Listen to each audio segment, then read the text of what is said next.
Welcome to Texas Best Stocks, where we bring you the stories and insights of the leading healthcare professionals transforming the medical landscape in Texas.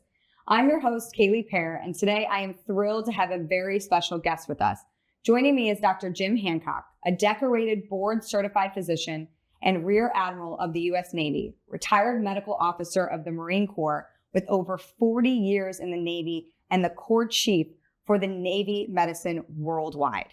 He was also sent on 2 combat deployments to Iraq and Afghanistan. Join us as we explore his inspiring journey, discuss the importance of healthcare transparency, and get his thoughts on the impact of initiatives of Texas Best Stocks. Hello and welcome, Dr. Hancock. Thank you very much, So great Kelly. to have you. And I see you have a special friend with us. I do have a special friend. This is Isabel. Isabel's been with me. She's 7, and she was trained by the Warrior K-9 Connection in Gaithersburg, Maryland. And she helps with a lot of, I was blown up and shot in Afghanistan, and she helps with a lot of my injuries and things. And she's amazing, and she keeps me out of trouble. Well, we're going to unpack a lot of your story coming up, but I'm so glad to have Isabel. You're such a good baby. Are you a good doggy? Watch. Yes, you are. Watch. Yes. Oh yeah, it's going to be really hard for me to not get distracted throughout this interview. But we're so excited to have you. We got talking before the interview, and there's just so much about you that I could spend probably another 3 hours unpacking all of it. But I want to talk about you first. I want to give you a chance to talk about your story, how you got to where you are today. What made you get involved in medicine to begin with? My story started in the early 80s.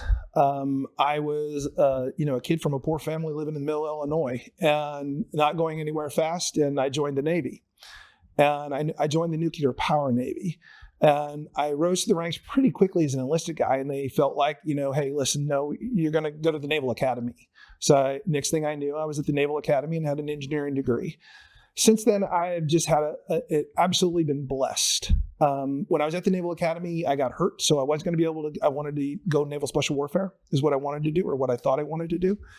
And that wasn't going to be availability. So the next thing, I had very good grades.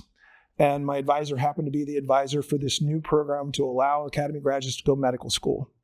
And the next thing I knew, I was off and I was in medical school. And since then, I've been blessed, with a 40-year career. Started out as an E1, ended up as an admiral. And it was absolutely amazing. I deployed with Naval Special Warfare. I deployed with the Marine Corps. I got to fly F-18s for 5 years. I really just had a blast of a career. Emergency medicine fit me, my personality, my lifestyle, and quite frankly, the war was on, and it was highly needed.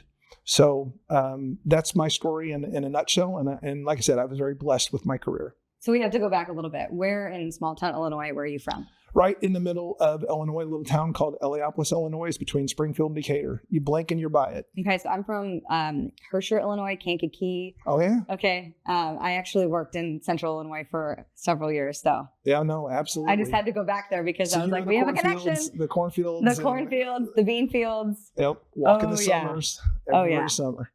That's a really cool journey. There's so many questions that I had, other than the Illinois one that was the most important, obviously, because I'm from Illinois. But when you said emergency medicine fits you, it fits your personality. Kind of unpack that a little bit. So what was it about you that emergency medicine just clicked? So I'll be honest with you. I did a residency in family medicine first. And I was out practicing family medicine, and I very quickly realized that for Jim Hancock, continuity of care was way overrated. I was more like I wanted to treat people, and I wanted to treat them and get to know them briefly and be able to treat emergencies. That was where I found myself really drawn to. So I actually deployed. My first combat deployment was as a family physician. And what I found out was that I didn't have the skill set that I needed to be able to do trauma at the point of impact. So I was deploying with the Naval Special Warfare with the SEAL teams, and they needed somebody with a little bit better skill set. So I actually, at 40, went back to do a second residency in emergency medicine, and then came back and immediately went back to combat deployments.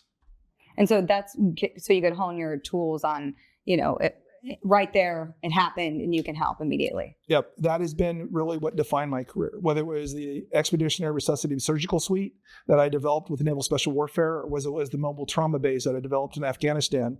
It literally was taking combat medicine. You hear of the golden hour? We made it to platinum 5 minutes. Mm-hmm. So once the Marine or the SEAL was hurt, in 5 minutes, they could be in my hands, and I had whole blood and the ability and the skill set to be able to save their life. So moving it that far forward has really changed the landscape of military medicine. Mm-hmm. We didn't used to do that. If you watch MASH, they flew them off and the medic treated them, and then they got to the doctor, all the way back miles away. Yeah. And what we found out in Afghanistan and Iraq with the IEDs and the high velocity projectiles, the kids were dying that shouldn't have. So we moved farther and farther forward. So